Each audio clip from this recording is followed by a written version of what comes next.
안녕하세요. 최근 베나TV 영상을 무단 복제, 편집, 업로드하는 유튜브 채널이 많이 있습니다. 제작진이 발견하여 저작권 신고를 하면 유튜브에서 채널 폐쇄 조치를 합니다. 영상을 무단 복제, 업로드하는 것은 출연진과 제작진의 노력을 빼앗는 행위이며 불법입니다. 단, 원본 영상 공유하기는 가능합니다.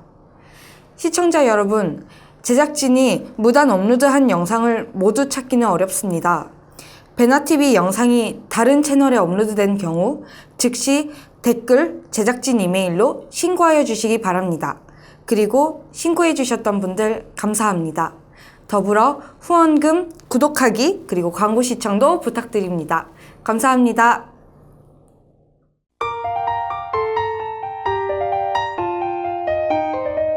북한 수교부를 몰락시키는 한수 몰수국수를 시작하겠습니다. 안녕하십니까. 안찬일 박사님 나오셨고요. 안녕하십니까.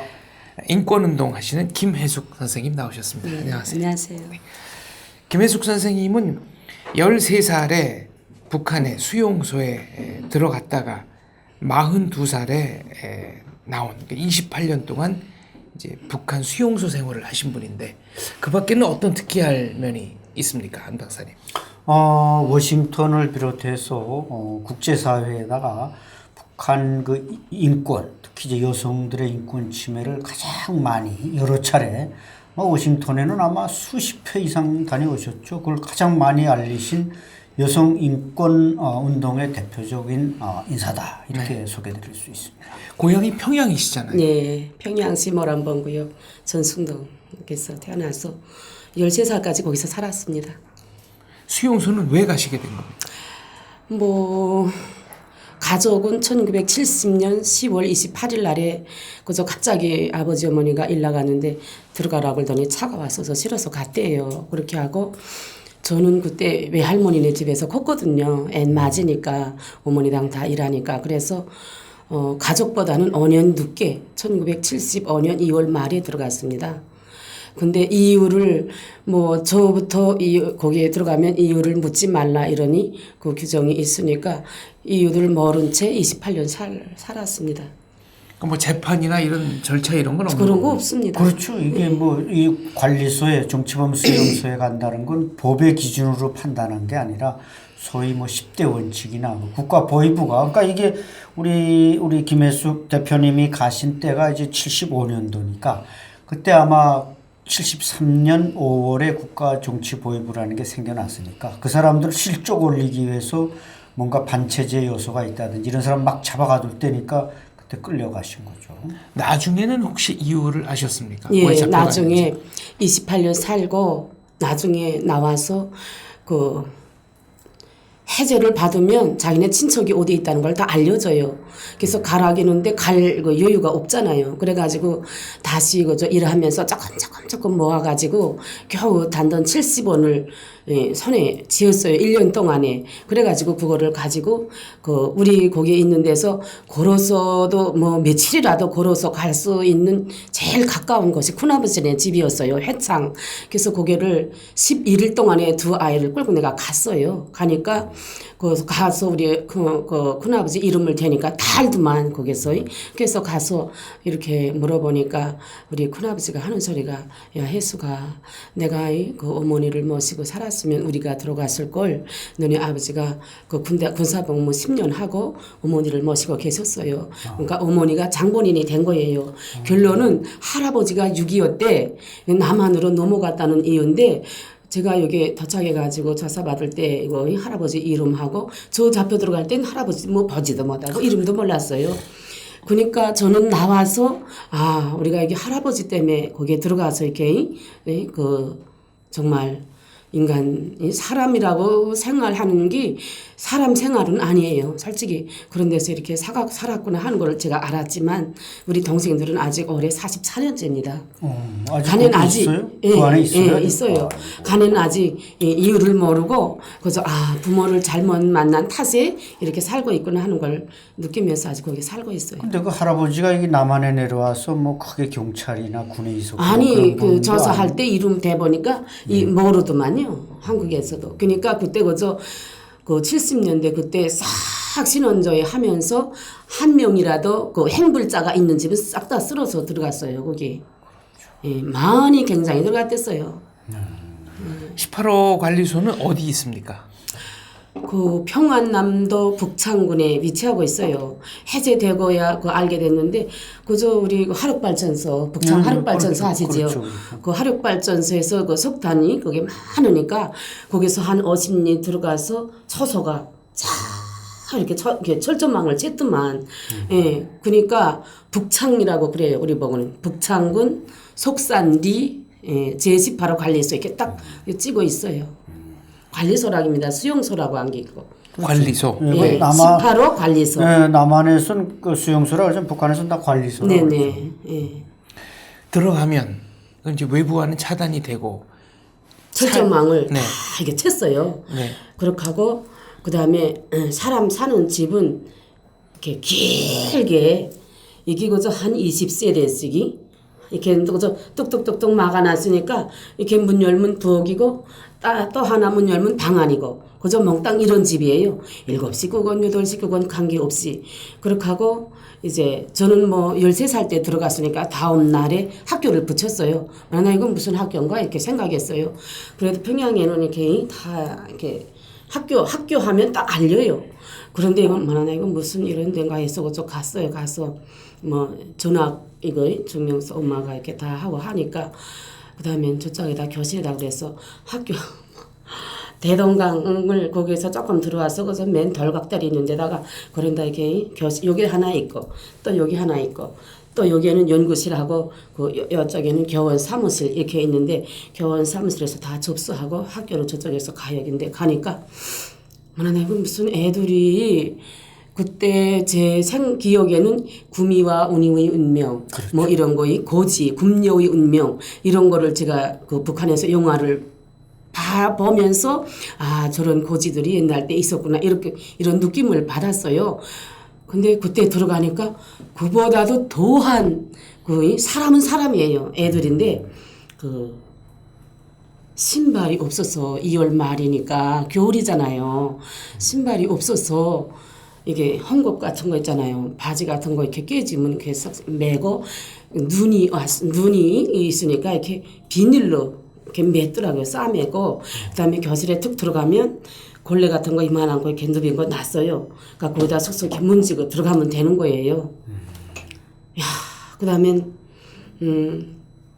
막 이렇게 그 우리는 학교 공부 2시간 끝나면 우유를 줬거든요. 평양에서는. 그래서 저도 우유 주는 줄 알고 그 유무 그 우리 겉부라 그러잖아요. 겉부. 우리 북한은 네. 겉부인데 쭈글쭈글하지매 이런 걸 제가 하루에도 하나 가방에 요구 갔어요. 2시간 그래서 막 배가 고프니까 2시간 되기만을 기다렸어요. 근데 우유는 고사하고 야 그래서 아이들이 그때 들어갈 때 제가 키가 이만했어요. 키가 그때 크질 않더라고요. 그때 들어갔는데 이렇게 거기는 줄 서면 큰 애들부터 앞에 서서 쭉 이렇게 서거든. 예, 그렇게 하면서 하는데 공부 시간에 저는 그래도 A, B, C, D, E, F 지금 노래 그것만 조금 배우다가 들어갔어요. 그 하학 기여하고 그다음에 그 한문 이렇게 글자 조금 쓰는 거 그다음에 들어갔는데 그게 내국어 교원이 아예 없더만.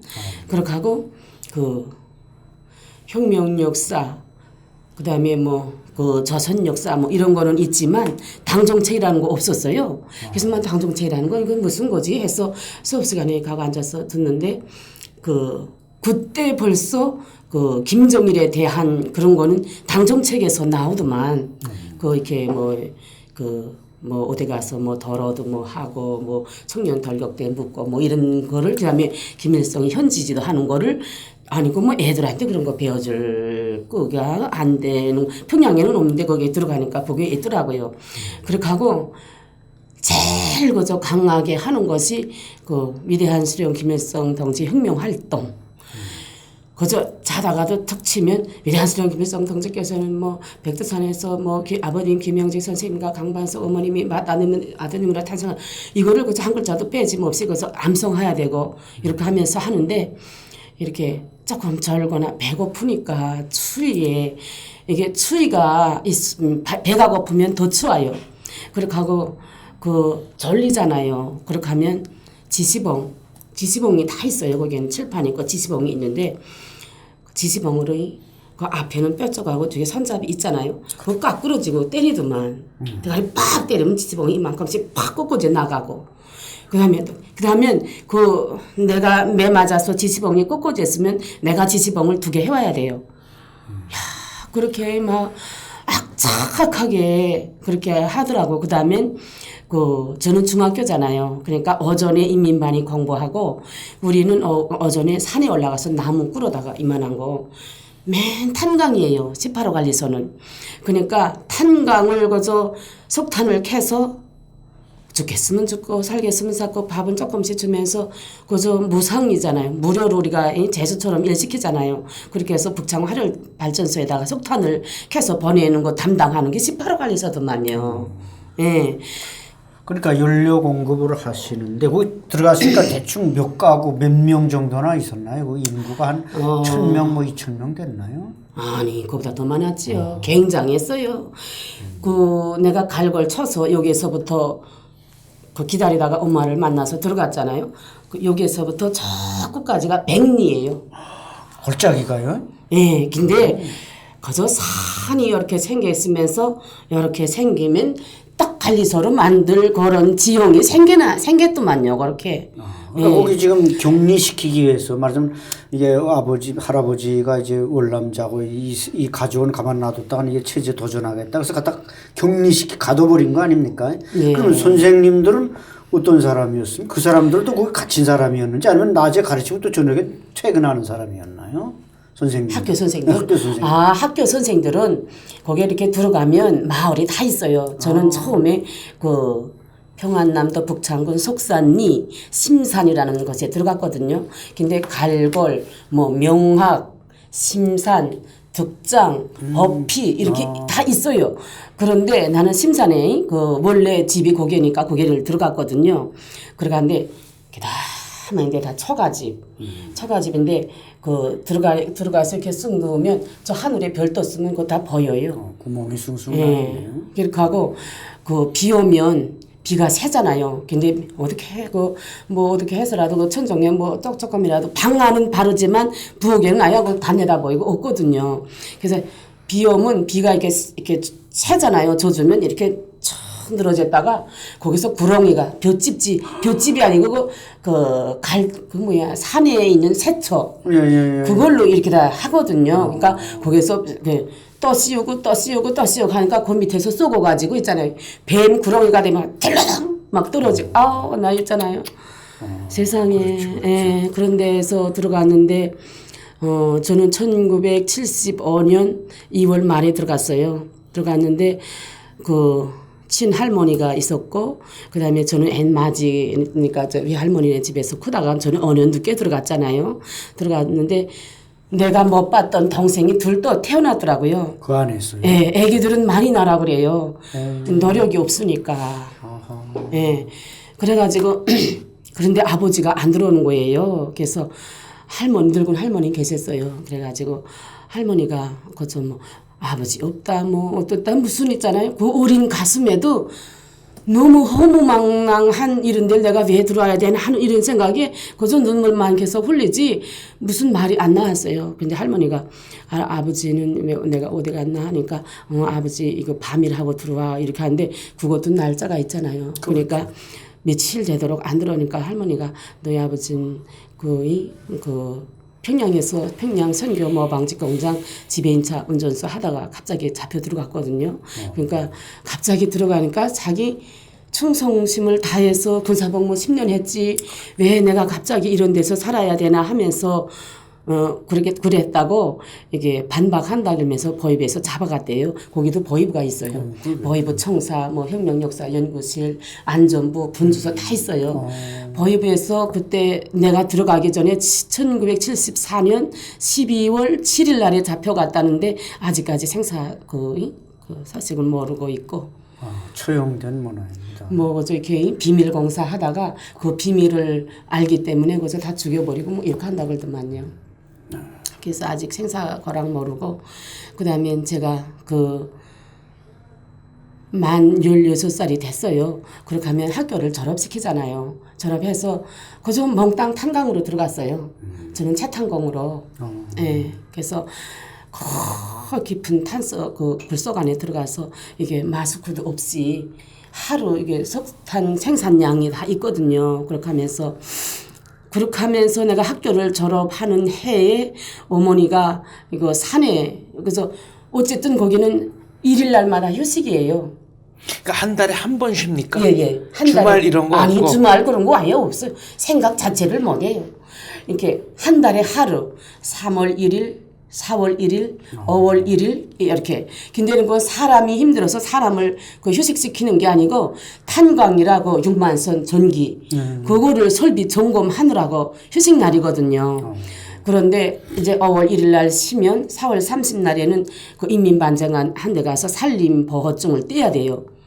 산용증. 그게 뭐냐면 산에 갈 수 있는 증명서. 예.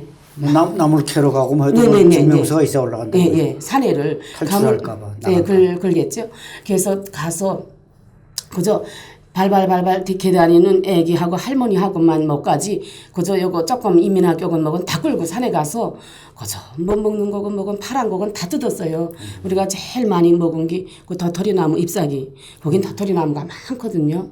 그러니까 잎사귀부터 너무 뜯어 먹으니까 열매가 열리질 못해요. 근데 도토리나무 잎사귀는 왜 좋은가 하면 4월 이렇게 초부터 싹 새싹이 나오잖아요. 그때부터 뜯어다가 그저 싹 물을 살살 뿌려서 한 서너 번 우려내면 뚝뚝한 그것만 빼면은 그저 그 나물 조금만 다 그것만 먹고 이렇게 하니까 그래서 산에 가서 그 5월 1일 날 산에 갔다가 저기 벼랑에서 이거 떨어졌어요. 갑자기 이게 눈에 이거 멀미 오면서 어지럼증 나니까 그래서 우리가 다 보는 앞에서 돌아가서 어머님이?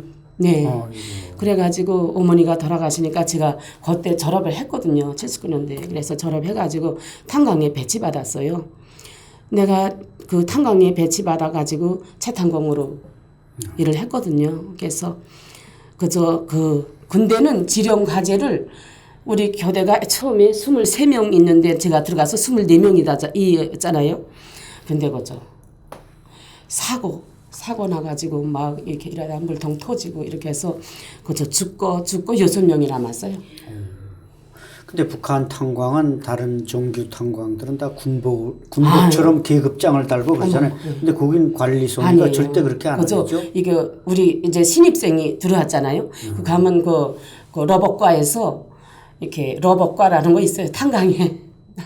로복이라는 건 그 근로, 노동, 네. 그다음에 복, 의복, 그건가? 네. 저 노복과 이렇게 말해요. 그러니까 노복과에서 가서 뭐 김혜숙이 하면 김혜숙이 여자잖아요. 그러니까 작업복 한 벌, 그다음에 지하적, 노동화가 지하적 있어요. 그거 하나, 그다음에 비누 한 장, 그다음에 이거 쌀이 모자.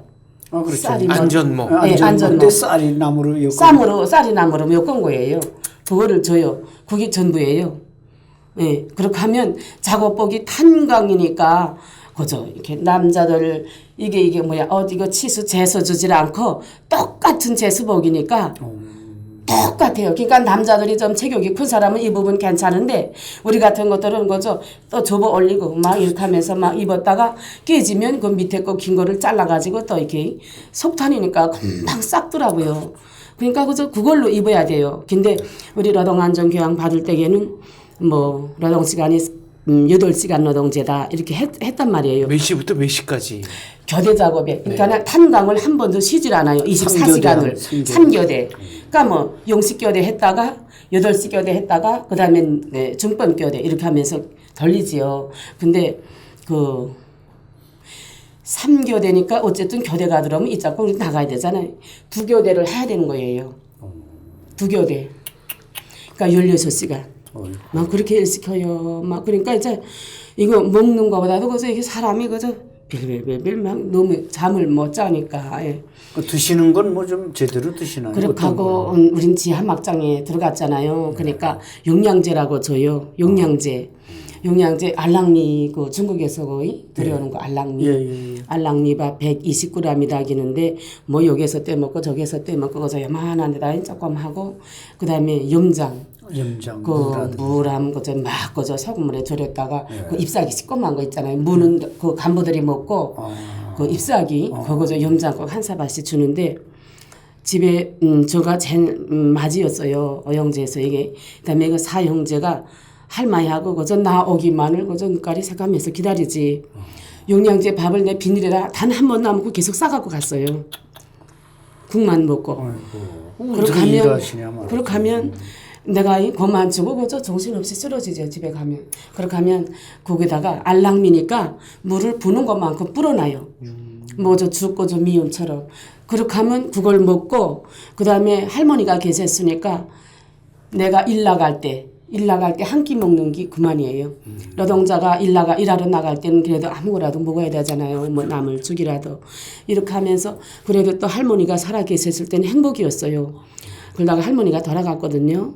돌아가니까 그다음에 애들끼리 남았잖아요. 애들끼리 남으니까 그 찰나에 또 우리 내 제가 애 맞이고 남동생, 여동생, 남동생. 그러니까 야가 또 학교를 졸업했어요. 졸업해서 또 잠상경에 또 굴진공으로. 그저 남자는 굴진이고 여자는 채탄이에요. 그러니까 야까지 졸업하니까 조금 좀 생활이 나아지더라고요. 왜냐하면 이 한 사람 탄광에 들어가는 사람만 900을 주거든요. 식구들은 100억을 안 주고. 관리소, 그러니까 야까지 조금 타니까 조금 낫잖아요. 그다음에 또 야가 또 졸업했어요. 야가 또 졸업하니까 내가 다니는 탄광 채탄공으로 또 들어왔어요. 그러니까 여기 2명이 조금 낫잖아요. 그래가지고 살림을 하면서 쌀을 타다 놓으면 애들끼리 있으니까 탄광에 들어갔다가 와서 이게 강곤장치가 없잖아요. 그러니까 하면 이거 뭘 다 채가고 사람 잡아가도 몰라요. 너무 피곤하니까. 그 자꾸만 더덕 맞고 이렇게 하면서 내가 그 애들을 부양하면서 살았어요. 그러다가 그 88년도인가 그때 내가 결혼 승인을 받았어요. 제가 거기서도 그러니까 여자는 28세, 남자는 30세가 되면은 결혼을 승인해줘요. 근데 뭐 북한 기준으로 보면 꽤 늦은 나이네. 북한에서 뭐 사회지역이야 23살, 22살만 결혼하지요. 근데 우리 갈다 낀 구역이라. 그래서 저도 승인을 받았어요. 일을. 근데 나이가 됐다고 무조건 승인해 주는 건 아니에요. 이렇게 그래도 열심히 좀 일하고. 그래서 우리 할머니 있을 때에는 그저 봐도 못 반 척, 알아도 모르는 척 벙어리처럼 이렇게 해야 매를 안 맞지. 이 말이나 해서 매나 맞고 우리 할머니가 그저 자기 그 아들이 그렇게 잡혀가서 못 오고 또 손자들이 어디 가서 매 맞고 할까봐 항상 그저 업이 그거였어요. 그저 벙어리처럼 살려고. 그럼 어른들도 계속 매 맞습니까? 야 거기는 그저 이거 할아버지도 그저 막 꽁통 차고 막 이렇게 해요. 거긴 근데 그거는 간분의 자식들이 다 선생도 하고, 선생도 하고, 뭐 노동자 무슨 순찰대도 하고, 지령장도 하고, 간분의 자식들이 우리 이주민으로서는 뭘 아무것도 할 게 없어요. 그저 일밖에. 남편 될 분도 그 안에 있던 남자분이었겠죠, 물론. 네, 그런데 그 남편은 우린 그때 내가 들어가서 10년 넘어 됐으니까 28세네. 그러니까 남편은 들어온 지 얼마 안 됐어요. 그렇게 들어왔으니까 진폐증 이런 게 없고 이 사람도 평양에서 들어왔더만요. 그래가지고 국가보위부 2급 외화지도원 하다가 보이지도원이었네. 이 사람. 어이구야. 그런데 관리소에 들어왔어요. 관리소에 들어와가지고 이제 발파공을 했어요. 발파공은 우리 그 탄광에서 조금 나은 직업이에요. 그런 거 하면서 어떻게 알게 돼서 그 사람하고 결혼해서 딸 하나, 아들 하나를 이렇게 낳았지만 성공은 못했고, 그리고 그 사람하고 결혼할 때도 노동자 합숙에 있으니까 어떻게 내가 요거 탄광일 하다가 자기 그 탄광일 하다가 시간이 요거 나와 있는 시간이 맞을 때 있잖아요. 그래서 가서 분주소에 갔어요. 결혼식이 이렇게 식처럼 차리진 못하고 이렇게 둘이 분주소에 가라 그러더만 이민 반장이. 그래서 가니까 뭐 맹세문 하면서 둘이서 똑같이 읽어야 돼요. 이런 거이 맹세문. 우리는 위대한 수령님과 당의 배려로 이렇게 결혼을 하게 되었습니다. 이런 게 이런 크나큰 사랑과 배려에 우리는 높은 속탄산으로 소탄 생산을 하는 것으로서 우리는 충성으로 보답하겠다 하면서 남편 김 누구 이제 저게 초는 누구 이렇게 하면서 날짜 쓰고 그렇게 하고 하는 게 결혼식이에요. 관리소라 그러겠죠 뭐. 네. 그럼 이주민끼리 결혼하는 겁니다. 네네 이주민. 아까 해제자라는 말씀도 하셨는데 그건 저는 이주민이잖아요. 네. 길다가 저 2001년도에 해제 받았다 그러잖아요. 근데 거기서도 해제가 시켜줘요. 이렇게 특별히 일 잘하고 뭐 이런 사람들을 해제시켜주면 해제민이 또 이주민하고 가깝다가 이 집만 해제될 수 있잖아요. 그렇죠. 그러면 가깝댔으니까 둘이 결혼을 할 수 있잖아요. 그러면 해제민을 이주민으로 바꾸시켜요. 네, 바꾸시켜요. 그렇기 때문에 이거 결혼하는 거를 그러니까 거기는 그 우리들을 다 이렇게 뭐 지도한다기나 통제한다기나 통제지요.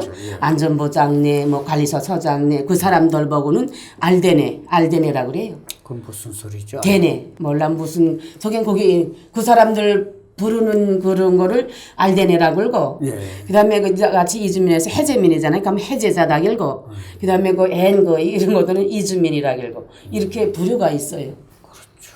예. 근데 궁금한 게 한 가지 꼭 있는데 네. 지금 그 저 길주 풍계리에서 핵실험 하는데 그 갱도를 판 사람이 누군지 그 이제 화성이나 회령 그 수용소의 수용자들을 갖다 파괴하고 조용히 죽여버리지 않나 이런 얘기가 많이 나오고 있어요. 제가 우리 아버지를 찾으려고 글쎄요, 아까 저 아버님이 없어졌다니까. 네, 하루 번을 했는데 거기가 과부들이 많아요. 판경에 들어가면 다 남자들 있잖아요. 제가 그림도 다 그렸어요. 다 끌려가고 여기다 여자들만 이렇게 이거 뭐야 이거 적세로 채우는데 이런 게 모자라니까 줄로 이렇게 다 이렇게 연결해 가지고 저 출근하면 남자들 막 무리로 잡아갔거든요. 그런데 내 그 같이 일하던 그게 가네가 대네예요. 알대네. 그러니까 우리가 관리소가 처음에 내가 갔을 때에는 그 간부네 자식이나 안전원네 자식이나 같이 공부시켰어요. 가루를 그런 게 뭐 못 되니까 인원이 그다음에 막 들어오면서 해제민 갈라지고 대내민 갈라지고 이렇게 했거든요. 그때 가네가 그 알데네였거든.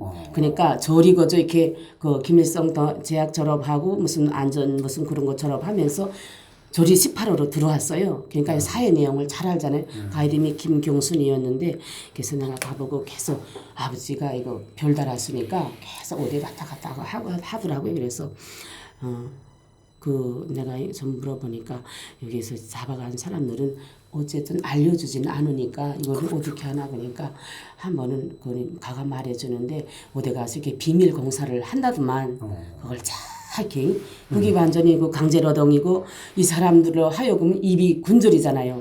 그렇게 하는 거죠. 마지막에 거기서 늙어가는 것도 있었고 나이가 다 이거 똑같은 시기에 잡아가진 않으니까 그렇게 해서 그저 그 갱도만 완성하면 그저 어느 순간에 쑥 죽어버린다고 이렇게 말을 하더라고요. 그러면서 가면 우리 아버지는 어디 가는 걸로 알고 있었나 그러니까 야, 내가 그때 가가 뭐라고 잠깐 말을 해줬는데 그때 내가 그 졸업하는 해였거든요. 근데 나는 졸업하면서 채탄공으로 배치받고 가는 저기 공부도 아야 못해요. 근데 저기 그 득장중학교 사년단 지도원으로 갔거든요. 아이고, 잘 갔네. 잘 갔어요. 예, 그러면서 그래도 이따금씩 만나곤 했어요. 네, 나를 이렇게 저 하면서 그래서 아 그렇구나 하는 거를 알고는 있었어요. 그렇죠. 예. 북한에 비밀 시설이 너무 많은데 그걸 북한군 뭐 공병입하거나 그러지 그러고는 않는다니까. 그거는 군사복무 하는 사람들은 제대되니까 이게 비밀로 다 설대잖아요. 나간단 말이죠. 거기에 가부들이 많아요. 그러니까 다 그렇게 돼서 어쨌든 죽었든지 살았든지 이거 소식은 보내줘야 되는데 그런 게 아예 없어요. 예, 그래서 저도 그때 그저 피트 그저 그렇게만 알았지 뭐 어디서 알 수가 없는 거예요. 지금 동생분들은 아직도 계시다고 네, 그랬죠. 예, 제가 그 다음 게 저기 뭐 그 잡혀 나갔댔잖아요. 그때 들어가서 그 동생들이 밥을 갖다 주는 데 있잖아요. 거기 아직 야는 죽었으니까요. 새 동생이 있잖아요. 그럴 때 이렇게 벌써 생활이라는 게 오늘 요거 밥 가져오면 이건 누구네 우리 셋째 동생네 집에서 왔구나. 내일 또 밥 하나 요만큼 갖다 주면 이건 막내네가 왔구나 한 게 딱 알려요. 뭐 숟가락이나 버작이나 벤또나 저희 변함없으니까 그래가지고 또 들여오면 난 또 중국에 더 줘야 됐다 했으니까 그거 이렇게 밥 다 헤쳐봐요. 무슨 비밀 쪽지 있는가 해서 예. 그래서 아직 살고 있는 게 그게 확인됐고 그다음에 이게 노동당 또 입당도 다 했고 동생이 일을 잘해가지고 그 안에서 입당이 네네. 가능한가요? 간이 해제됐잖아요. 2001년도에. 그 수용소가 해제된 겁니다. 그래서 우리 입당이 동생은 해제됐고 해제돼서 나왔군요. 동생분은. 해제되면 그 막 채탄공 하됐으면 거기서 일 잘하니까 이거 비서도 시키고 그 안에서. 그 입당도 시키고 그러니까 김정일이가 이거 정권 잡으면서 나위 정치는 강폭입니다. 이렇게 하면서 이주민 때도 입당을 시켜줬어요. 그저 600명에 한두 명씩 정말 그저 비서한테 잘 보이고 이렇게 해야지. 네. 그러니까 마냥 탄압만 하면 이게 또 저항 세력이 돼버리니까 그렇지요. 격리는 시켰대 약간의 충성심을 유발할 수 있는 또 인센티브는 살짝 줬다는 네네. 예. 그 안에서 뭐 군대를 입대하거나 그러진 못하죠. 자녀가 태어나서 해제되면 해제되면 해제된 가족은 그 아이들 졸업할 때 군대가 나가요. 예, 해제되면. 아까 탄광 사고가 그렇게 많다고 그러셨잖아요. 네네. 병원은 있습니까? 병원은 있습니다. 병원은 있는데 그 탄광에서 이렇게 다리가 뚝 잘라지거나 팔이 뚝 잘라지거나 이럴 때만 거기에 가면 그 뭐 치료는 이렇게 크게는 뭐 할 걸 삐니 같은 건 뭐 다 본인이 사서 들여대야 되니까 페니실린, 마이실린 이런 거 팔고 있잖아요.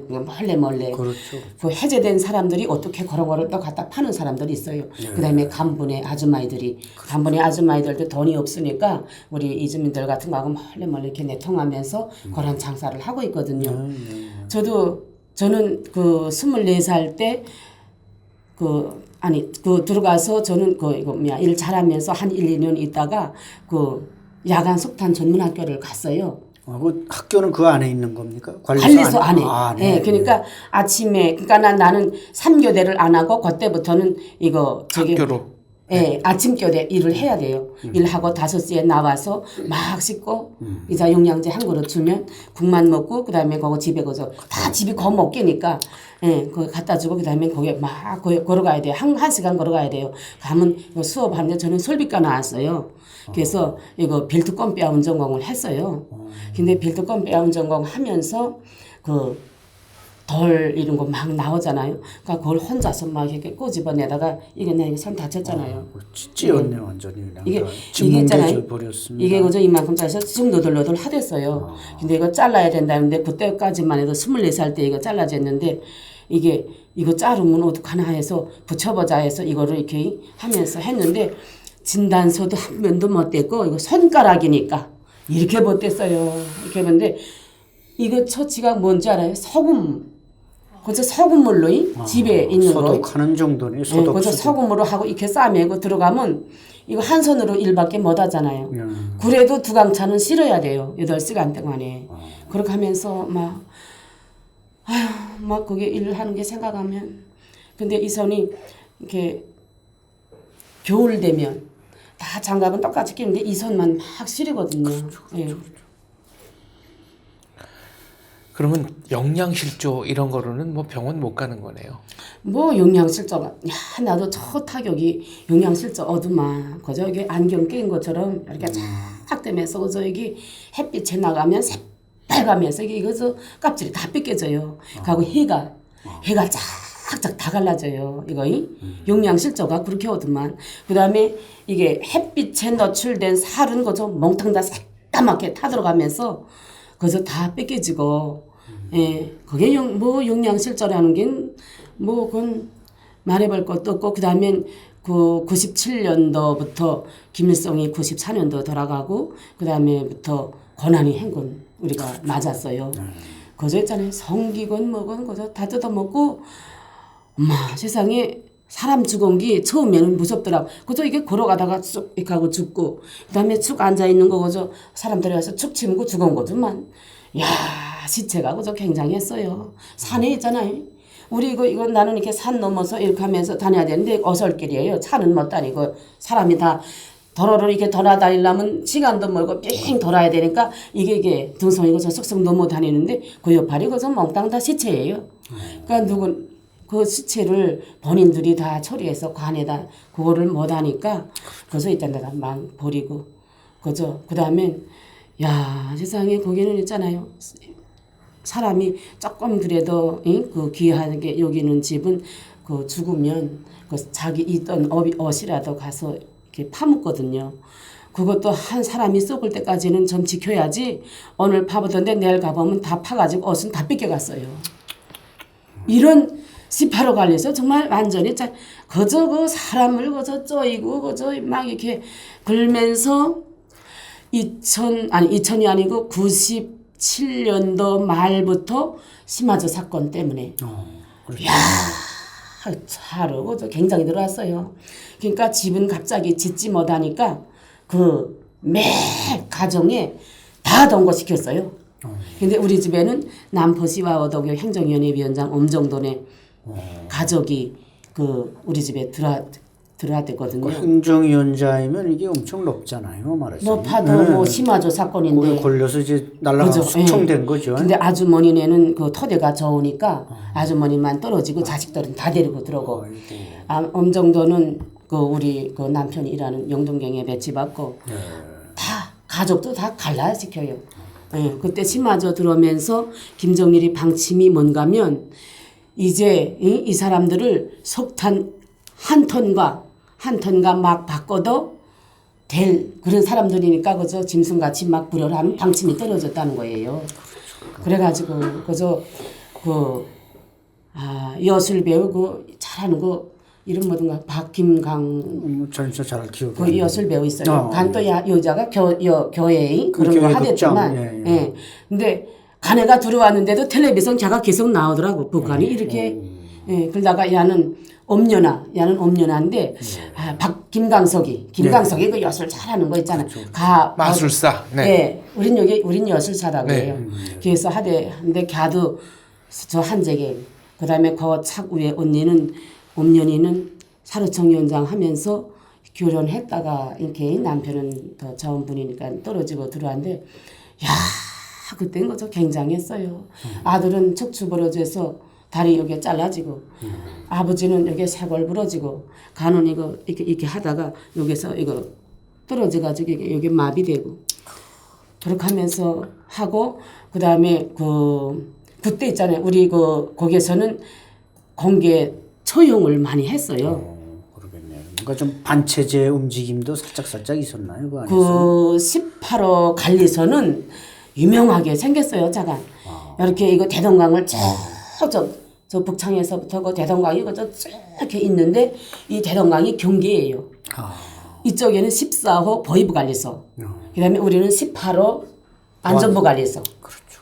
안전부 관리소. 우리는 백항님이가 맡았댔어요. 그렇죠. 뭐 방침이랑 내려오고 뭐 할 땐 백항님이가 내려와서 뭐 전달하고 했거든요.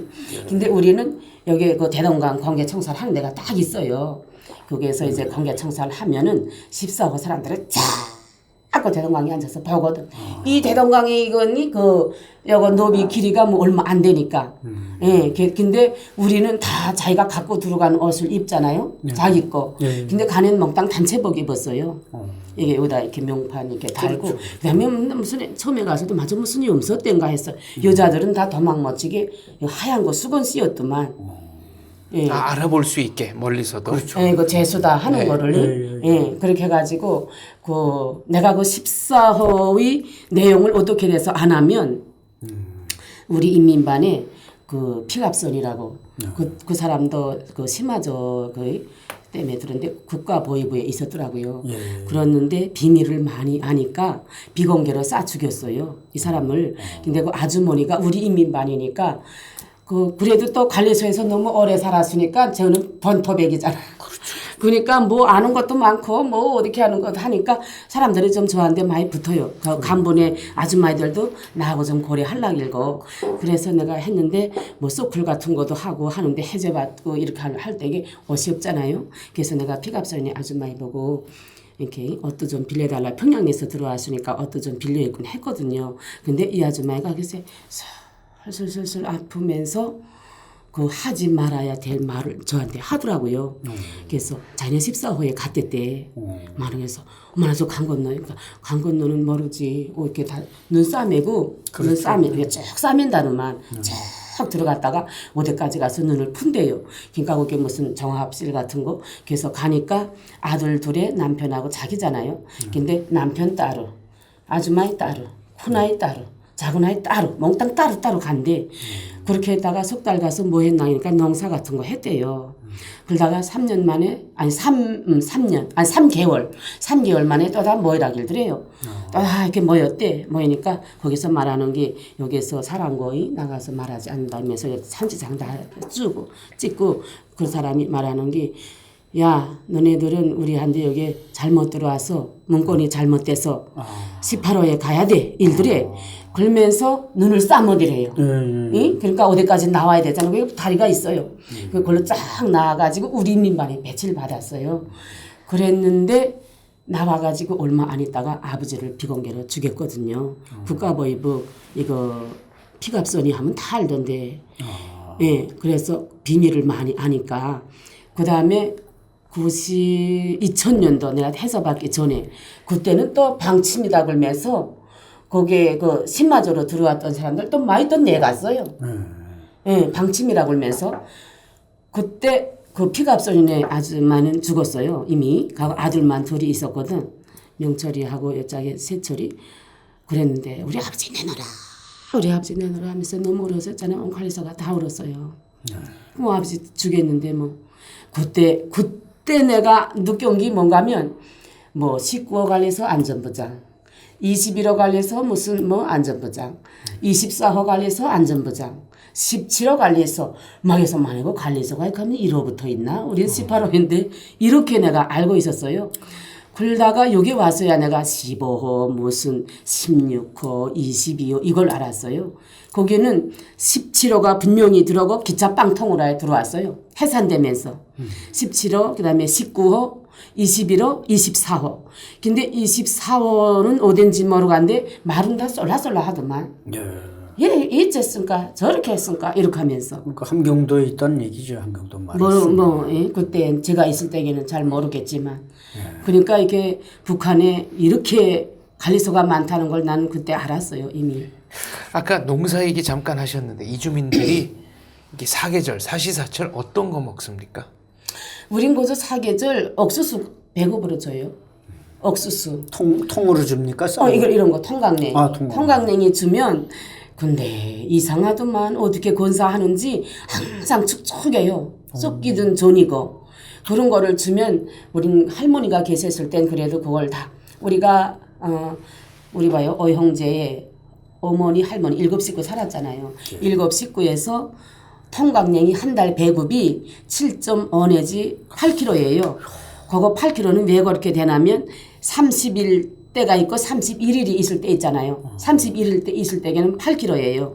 그렇게 하면 그걸 갖다가 이거 방바닥에도 언돌이잖아요. 속탄 때니까. 거기다가 말리지. 그렇게 해서 하면 그저 딱 절반이 나와요. 4kg 내지 4.5kg. 그 가면 그걸 할머니가 맷돌도 망은 다 또 이렇게 살게 돼서 맷돌은 다 어디서 또 사고 없으면 안 있어요. 되니까요. 예. 맷돌은. 그래서 맷돌로 갈아가지고 여기 봉지를 다 이렇게 만들었어요. 할머니가. 그때 내가 생각했을 때 구량을 보면 지금 그 우리 일회용 컵 있잖아요. 종이컵.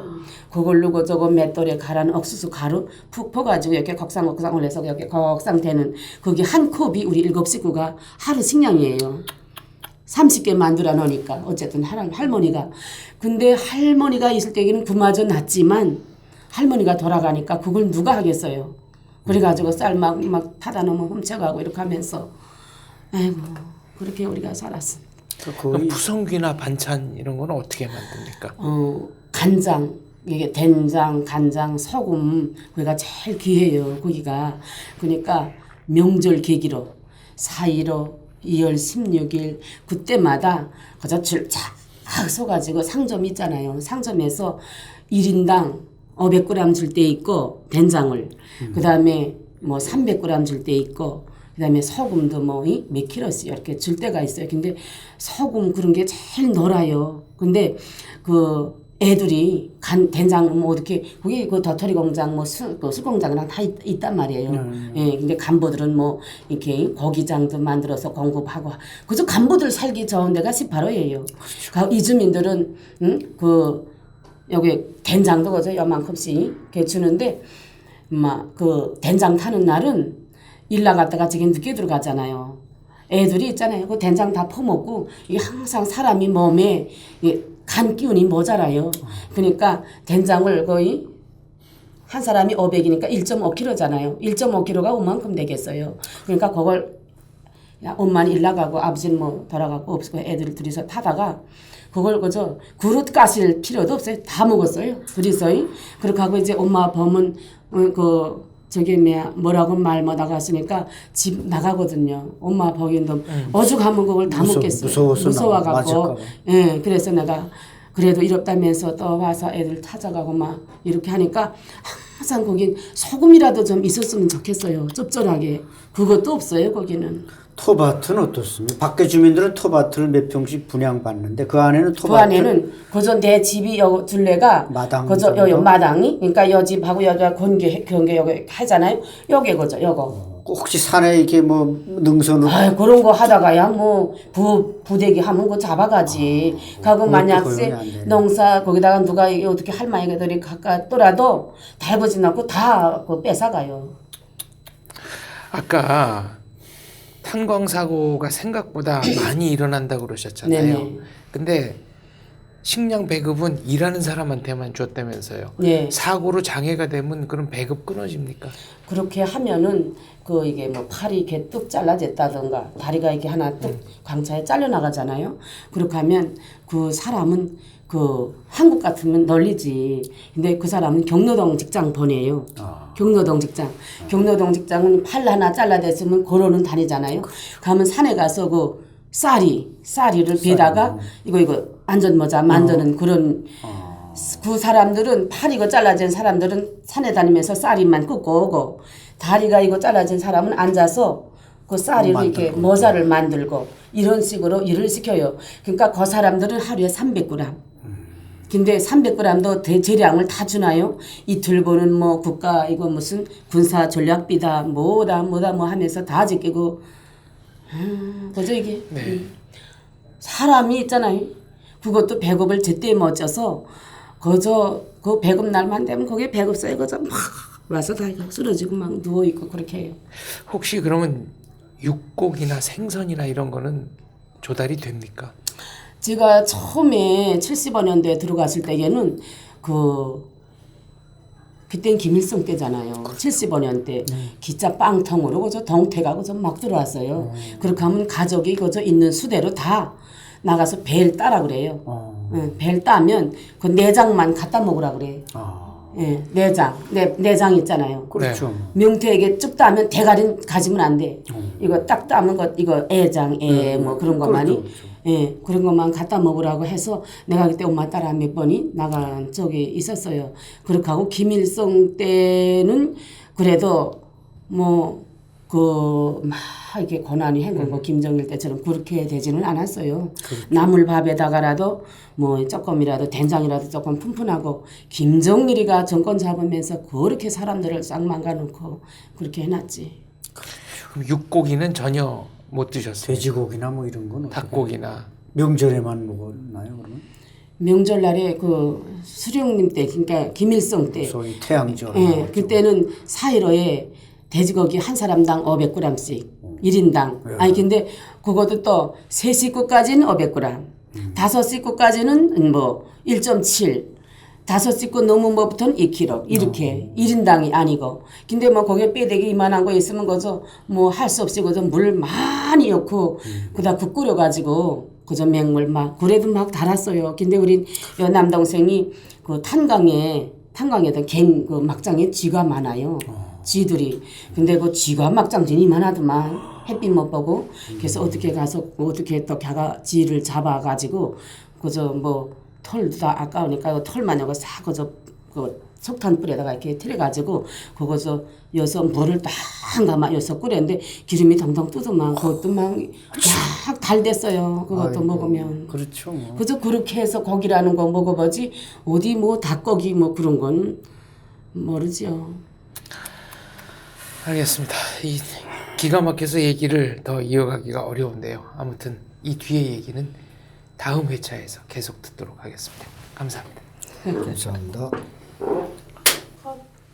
아유, 그런 세상이 있다는 걸 난 북한에 있어도 몰랐으니 참.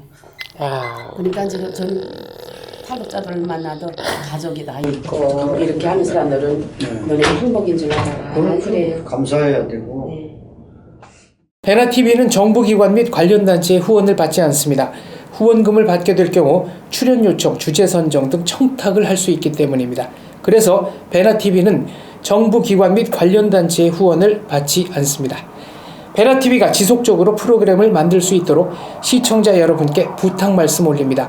시청자 한 분이 한 달에 1,000원씩 후원해 주시는 111 캠페인 많이 도와주시기 바랍니다. 그리고 후원해 주시는 여러분들 감사합니다.